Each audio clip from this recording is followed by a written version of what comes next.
health care to millions of people. They've denied food to poor children.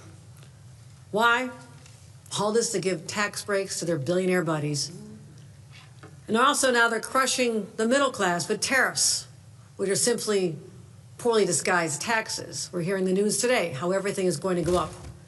A backpack that you could have bought for just $30 in May is now $50 for moms and dads getting ready for back to school shopping. That's the direct impact on New Yorkers and Americans. But also at the same time, in our states and many others, they're sending masked, armed individuals to snatch law-abiding residents off the streets as their own children scream in terror. That is happening on the streets of our great country. So people are basically disgusted. They're disgusted with this trampling of their basic human rights, rights that we've always cherished and fought for in this country. And that is precisely why New York has a strong interest in what is occurring almost across the country in Texas. Now, I have news flash for Republicans in Texas. This is no longer the Wild West. We're not going to tolerate our democracy being stolen in a modern-day stagecoach hoist by a bunch of law-breaking cowboys. Americans don't want a system that's stacked against them. They believe in fairness. It's fundamental. I'll tell you this, they're done with the chaos. They're done with the cruelty. And I would say they're ready to vote Republicans out of power in Washington, certainly in the upcoming 2026 elections. Republicans know this. They've seen the polls. They know they're sliding downhill because Americans are rejecting their policies. So this is why they're fighting.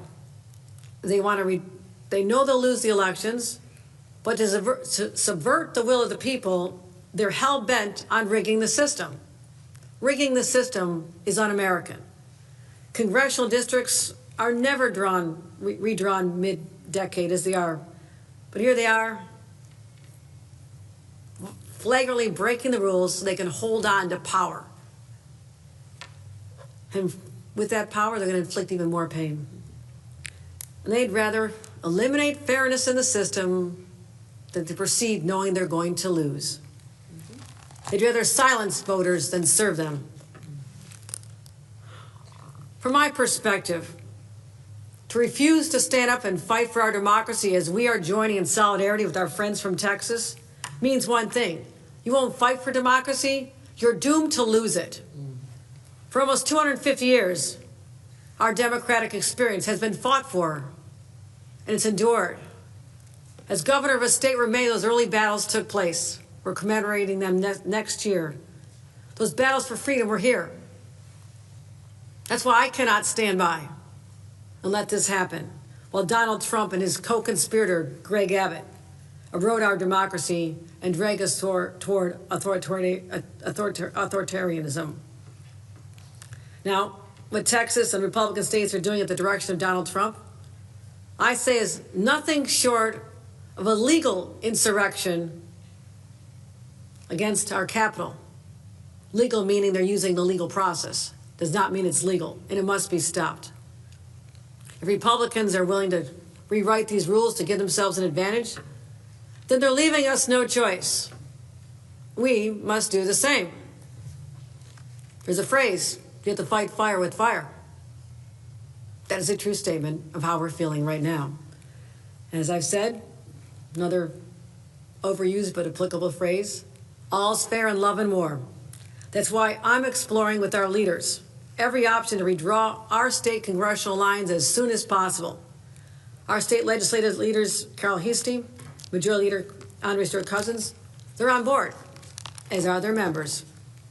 We're already working on a legislative process, reviewing our legal strategies, and we'll do everything in our power to stop this brazen assault. As I mentioned, these are profiles in courage sitting with me here today. They left their homes, left their families, left their loved ones in a world of uncertainty. But our history is defined by people who are brave patriots, who will not accept the status quo, who believe they must use their voices and their positions to stand up for others. And I could not be prouder to have an opportunity to meet them, each and every one of them, and hear their personal stories. And I thank them so much for making this journey. You are on the right side of history. And you're not alone. We are in solidarity with each and every one of you and your colleagues in another state, hosted by my great friend, J.B. Pritzker, who welcome you as well. As I said, history will judge us on how we respond to this moment. But here in New York, we will not stand on the sidelines with the timid souls on the sidelines who don't care, will not invest their heart and soul into this battle. This is a war. We are at war. And that's why the gloves are off, and I say, bring it on. With that, let me turn it over to our great speaker, Kyle Hasty.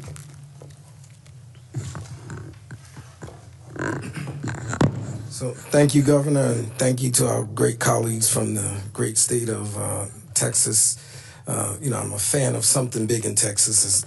Everybody knows I'm one of the bigger Cowboy fans, but today I'm We're not going to go there. You cannot say that sitting next to me. I'm a Bills fan as long as they don't play against the Cowboys. But we're here for a serious moment in time, and all things are connected. Democrats and some of the editorial boards of some of the very newspapers who are here keep telling us to play fair.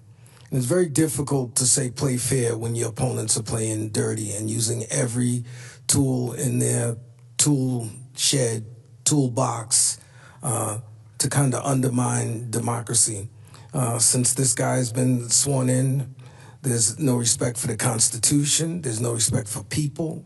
And this, what's happening in Texas is just another prime example. And what we're proposing, that maybe what we bring before the voters in 2027, hope not to have to use it. But sometimes the best way to get a bully to stop being a bully is to remind them that they could also be bullied. So perhaps the Republican members of Congress here in New York could say to their Republican colleagues in Texas, hey, slow down on this, because this can also affect us. We'd like the world to play fair. Democracy should be fair. But what we're learning, and again, we're only, God help us, 8 months into this horror movie of this presidency administration, is that big disgusting bill that they're trying to fool people that thinks is good is just nothing more but just another giveaway to the richest of the rich in this country. And so they're trying to fool us by saying, well, we're going to go on with gerrymander and take out Democrats. And you'll hear from, my good colleague, Representative Jones will tell you the members of Congress that are under attack and who they're looking to get rid of. It's just unfair. It's sickening. Like I said, it's really like being in a bad movie of just a hostile takeover of what is supposed to be the greatest country in this world. So sad that we have to be here. But I say to all of you, all of the press here, your editorial boards, keep asking us to be fair and play fair. And I think that's the wrong thing to ask us to do. So with that, I'm going to turn over to my colleague, the leader of the Democrats in the Texas House, Representative Plessa. Thank you, Governor, and thank you, Mr. Speaker. My name is Mihaela Plessa, and I proudly serve as the Vice Chair of the House Democratic Caucus and the constituents of House District 70 in Collin County. I just want to thank you for standing with us today and for your leadership. Your continued support reminds us that the fight to protect democracy is not confined to one state. The fight is for all 50, and I'm proud to stand with you. I'm joined here by my colleagues of the Texas House Democratic Caucus, public servants who came to this work not to chase power, but to protect people.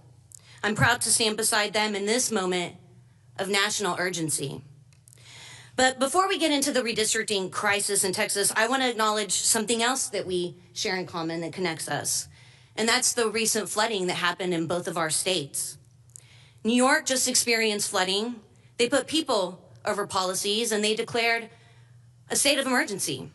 In Texas, today marks the 1-month anniversary where over 130 people died, the majority of them being children. An incident that our governor has still failed to attend any funerals for the victims. People are rebuilding their lives. Their homes have been destroyed. They're burying their children. Some of them only have the snuffies that their children were clinging on to for support. Did you guys know that there's a nonprofit that's been started in our state that's trying to help parents find those stuffed animals because it's the last thing their children had? Today on the House floor, House Republicans did not want to put flood relief, disaster relief. They didn't want to do anything for the people of Texas. They're bending the knee to President Donald Trump. The first bill put on the calendar today was a redistricting bill, an attempt to steal power. This cannot be allowed to stand. The playing field has changed, not just for Democrats, but all Americans, and it's time to meet them on the new field. Governor Abbott formed a select committee on redistricting. That committee held 9 meetings. We also had a committee on flood relief. That committee only held 2 meetings. That shows you what our governor is focused on, what House Republicans are focused on. It's not the people of Texas. It's the people in power and how to keep that power. I remember when Trump called Georgia. He called the Secretary of State. He told them, I need to just find 11,780 votes. What did Georgia say? No. Well, Donald Trump called our governor. And he said, I just need a small change. I just need you to send me 5 congressional members. And what did our governor say? Sure. Give me a minute. Coming right up. We were sent to the Capitol to serve the people, not political parties.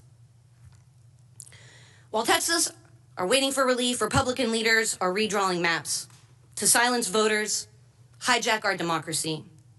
And this doesn't stop with Texas. If Trump and Abbott secede, it will, give them 5 seats. But then, where else do they go? Ohio? Missouri? Any other Republican legislature with Democratic congresspeople?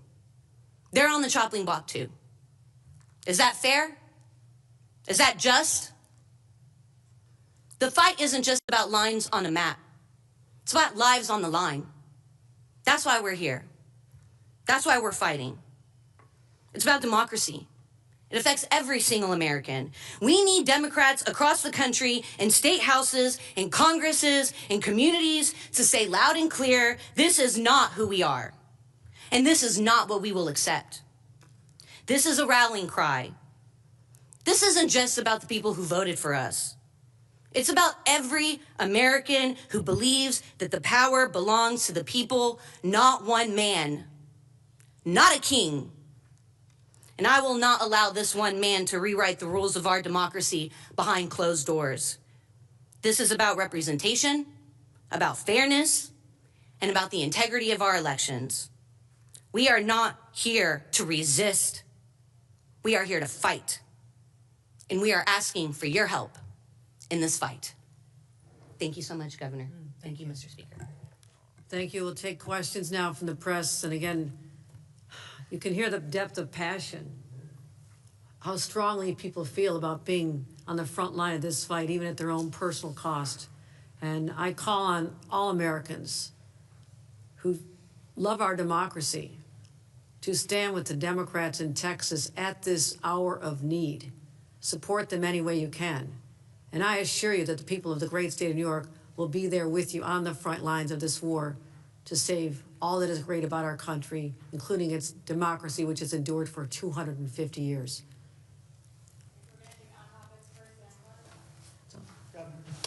I'm curious, last decade we redid redistricting, hard to say.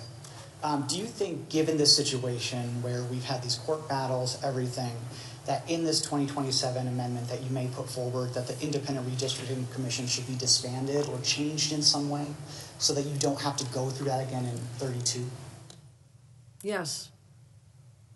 I'm tired of fighting this fight with my hand tied behind my back. With all due respect to the good government groups, politics is a political process.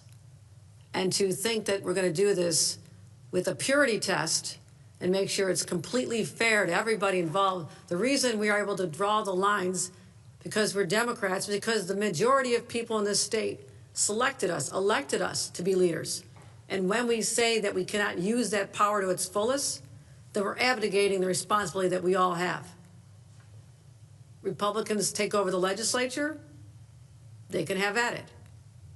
But until then, we're in charge, and we're sick and tired of being pushed around when other states don't have the same aspirations that we always have had. And I hold those dear. But I cannot ignore that the playing field has changed dramatically. And shame on us if we ignore that fact and cling tight to the vestiges of the past. That era is over. Donald Trump eliminated that forever.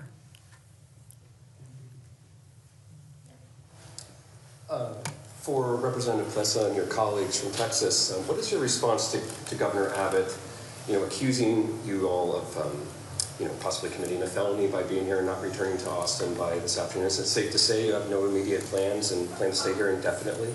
Have you ever heard the saying, Texas says, come and get it, come and take it? That's what we're saying. Look, Governor is very good at manipulating the truth, right? And what he's saying is not completely accurate. He knows that we're using a tool that was given to us by the founders of the Texas Constitution. He knows what the rules are. And he's trying to manipulate the situation to make it play in his favor. It's not going to work. The people of Texas know, they've seen this playbook before, and they want fair maps. I told you, we had 9 hearings on redistricting. We had hundreds of Texans show up against these maps. It was a handful of people that testified in favor of these maps. I'm talking about 500 people that showed up on Friday. Texas Republicans didn't give them an access to have their voice heard. They limited debate in those hearings. So what I say to the governor is, you need to have better policies. You're not gonna just eliminate 20. So let me be clear. I'm a lawyer. A part of my practice is criminal defense work. There is no felony in the Texas Penal Code for what he says. So respectfully, he's making up some shit. Okay? He's trying to get sound bites, and he has no legal mechanism. And if he did, subpoenas from Texas don't work in New York. So he gonna come get us how? Subpoenas in Texas don't work in Chicago. He's gonna come get us how? So let me be clear. He's putting up smoke and mirrors. And I'm hopeful that the media doesn't follow that. I will also say this. I was on the redistricting committee. I sat in on the meetings. We had 3 sham hearings with no maps, where people were forced to testify that they were neutral on the maps because of our processes, when actually, I would say about 99.9% of the people were against it. So they set it up. So when the litigation happens, because it's going to happen, trust and believe, right? That there will be testimony saying that everybody was neutral on it, which is, excuse my French, a damn lie. Then, when they got the map on Wednesday, and let me be clear, it was the worst kept secret in Texas. I was on the redistricting committee, and I was wondering in January, why am I on the redistricting committee? I mean, it ain't a redistricting year. And we didn't meet once, right? But this was always the backup plan, always. I sat in on the hearings. It was a joke. The chair of the redistricting committee, Cody Vasut, is a lawyer. In the legislature, he is the expert on points of order. He knows the law. Cody pays attention to detail. During the redistricting committee meetings, well, I hadn't looked at anything. I don't know. I ain't seen no maps. Yeah, whatever you say. So you pin on me and you telling me it's raining, and you expect me to believe it. Wrong answer. When they finally had the one public hearing with the map, and the secret was out. The stuff is gonna get filed on Wednesday, and we're gonna have a marathon hearing on Friday, is what they said. The plan was filed on Wednesday, and they had a 10-hour meeting on Friday. And the thing that was the most offensive to me as a person who went to these and asked questions about these, and let me be clear, the districts that are targeted overwhelmingly are black districts, okay? They are pitting Jasmine Crockett against Mark Vesey, and they are pitting Al Green against CD18, where there's a black representative. If you don't know who sat in CD18, I live in CD18, by the way, Barbara Jordan, Mickey Leland, Craig Washington, Sheila Jackson Lee, and Sylvester Turner. So those are the people they're trying to take out. So I'm real upset about it, and my constituents are real upset about it. But it's really interesting that the map person who says that some law firm drafted the maps and he don't know that much about the maps, I felt like I was in a bad edition of an episode of White Man's Burden. For the most part, he told us, grown people speaking to us as if we were kids, said to us, you need to be happy. We didn't have to give you any hearings in the first place, and we know what's best for you. Well, I respectfully submit that they don't know what's best for us. They do not know what's best for us. And let me also be clear. My constituents demanded that I be here. So you think I'm gonna listen to Donald Trump and Greg Abbott and Dan Patrick and the Attorney General who can't treat his wife right and who lies on documentation? So I think he needs to worry about going to jail. But my point is this: we, the Democratic contingent, we are paying attention to what our constituents are demanding of us. They've literally told us, if you don't quorum break, we will primary you. That's how important it is.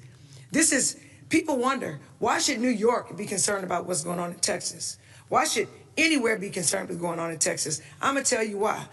My grandmother says this: if you allow yourself to be a rug, people will step on you. No one was paying attention to North Carolina in 2024. There were 7 Republican Congress people, there were 7 Democratic Congress people. Guess what?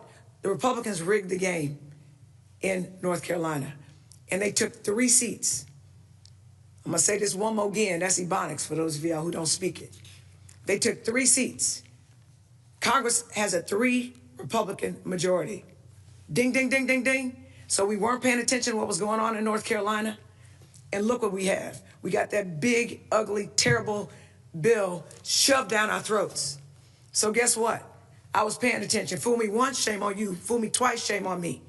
Texas will not be North Carolina. We will not give him what we need. And we're marching, we ain't fleeing, we're fighting, and we are so incredibly thankful that the governor has hosted us, because we need allies. Governor, is the state expending any resources on housing or feeding or anything for the Texas lawmakers that are here today? I fed them breakfast. Don't know what that cost. Thank you. It's a problem. I'll take it out of my pocket. Very delicious. No, they're leaving today, and again, I do believe that there's going to be exorbitant legal expenses for them. It's $500 a day fine that they're already having to deal with, and so we're looking at mechanisms where I can be supportive on the other side of the equation, not the government side, but the political side, and encourage others to step up and invest in these brave soldiers for our democracy. And then building off Dan's question, voters did approve a clause in the state constitution that prohibits redistricting on the basis that benefits a particular party, a particular candidate. Should that stay, or should that go? We'll be having those conversations about the exact wording, but I think if you ask voters in New York how they feel today versus how they felt back then, there has been a dramatic sea change in response to the onslaught of attacks from their own government in Washington, and they've had it. As I said, they've had it with the chaos, they've had it with the cuts, and they want us as their leaders to stand up for them, and that's exactly what we're going to do. Governor, why would it be unfair to say that New York Democrats are abandoning good government and good democracy in an effort to save democracy? Well, that's an interesting question. But if that's what's called for, I will put saving democracy as my top priority at any cost, because it is under siege. Just like those who put on a uniform to fight in battles across the ages. For centuries, we've stood up and fought. Blood has been shed. This is our moment in 2025 to stand up for all that we hold dear and not let it be destroyed by a bunch of renegades in a place called Texas, which I respect these people, but we've had our battles with them, the Attorney General, the Senator. We know who we stand with. We stand with the people of this country. So, if you all are leaving, where are you going next? If you're leaving New York, where are you going? Don't tell them. We have delegations all over the state. We're continuing to meet with Democratic governors. We're continuing to bring coalitions into the fold and educating people as to what's happening and letting them know that the rules have changed. Are you staying in New York, though? Indefinitely? Not all of us. Are you staying past August? Is this an invitation? Are you staying past I'm gonna, August 19th? on the advice when the of special counsel, session ends? on the advice of counsel, I'm going to advise them not to disclose where they're heading next for obvious reasons. Grace, you had a question? Yeah, well, I was just to say, so two questions. One, both kind of process oriented. For the Texas representatives, so you plan to be kind of traveling around the country, but not necessarily staying in New York for the foreseeable future. Is that correct? Yeah, this is a war. We're building a coalition. I'll just say, we're not going back to Texas right now. That's right. And we're not abandoning our jobs. I represent a Democratic district, and our voices deserve to be heard. I am representing, I am not abandoning my duties. I am doing my job. And Democrats have been shut out of the process over and over and over again, and Democratic voices have a right to be represented. And that's what I'm doing right now. I am representing my constituents, and I am doing my job and not abandoning. Could y'all not ask them, like, what, it's like y'all are asking them to give what their game plan and strategy is, and this is very sensitive, so I would ask that y'all allow them and give them the respect to put together their strategy without letting their opponents know what that is. Literally said they're just leaving. They don't You ask where they're going next. But we also have a team. They dispatch us to wherever we go, and we go to save democracy. You said that you're kind of exploring all of the options. What will those look like? What do you see as the options on the table for Democrats in New York State to change our maps? Unlike other states like California and certainly Texas, we do have constraints that were put in place that the only way that we can change the timing on redistricting is to literally amend the New York State Constitution. There's a process involved in that. It requires an affirmative vote for 2 consecutive sessions of the legislature. Right now we're in the 2025-26 session. So a vote in 2025 or 2026 is the first step. 27, 28 is the next session. This could literally go on the ballot in the fall of 27 and be enacted in time for the congressional races in 2028 as well as the presidential. So it is not the timeline that I would have preferred, but it does shave off 4 years from what would other be the process. But we're going to also look at litigation strategies. We're in close conversations about options there. And so I would say this, we're considering all options right now.